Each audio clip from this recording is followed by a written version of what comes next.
Almost 5-6 కూడా అంటే రోజు కానివ్వండి, ఇటు కొడాలి నాని కానివ్వండి, మరి అంబటి కానివ్వండి, వేణు కానివ్వండి, వీళ్ళందరూ వెనుకంజలో ఉన్నారు.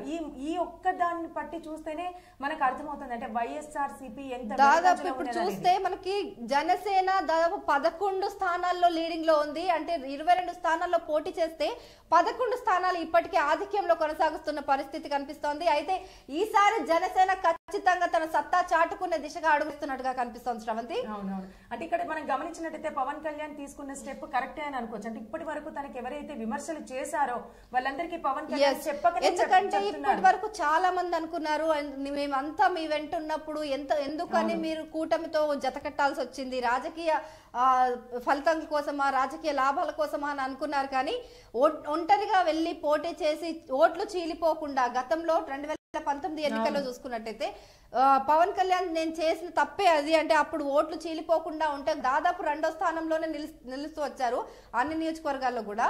అలా నేను ఓట్లు చీలిపోకుండా చేస్తే ఆ సంవత్సరంలోనే మా కూటమి అధికారం చేపట్టేది అని ఆయన ఆశాభావం వ్యక్తం చేశారు. అండ్ ఈసారి ఆ తప్పు చెయ్యబోను అని చెప్పి ఆయన మళ్ళీ కూటమితో జతకట్టి ఎన్నికల బరిలో నిలిచారు. ఖచ్చితంగా ఈసారి గెలుస్తామనే ధీమానైతే వ్యక్తం చేస్తున్నారు.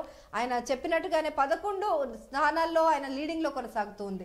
ఇప్పటి వరకు అంటే అసెంబ్లీ స్థానాలు ఎటువంటి 175 నియోజకవర్గాలను మనం పరిశీలించినట్టయితే 98 స్థానాల్లో ఫలితాలు వెల్లడవుతున్నాయి. ఇక టీడీపీలో అంటే 98 స్థానాలు 73 స్థానాల్లో ముందంజలో ఉంది. అలాగే వైఎస్ 13 స్థానాల్లో, జనసేన 10 స్థానాల్లో, బీజేపీ 2 స్థానాల్లో ఉంది.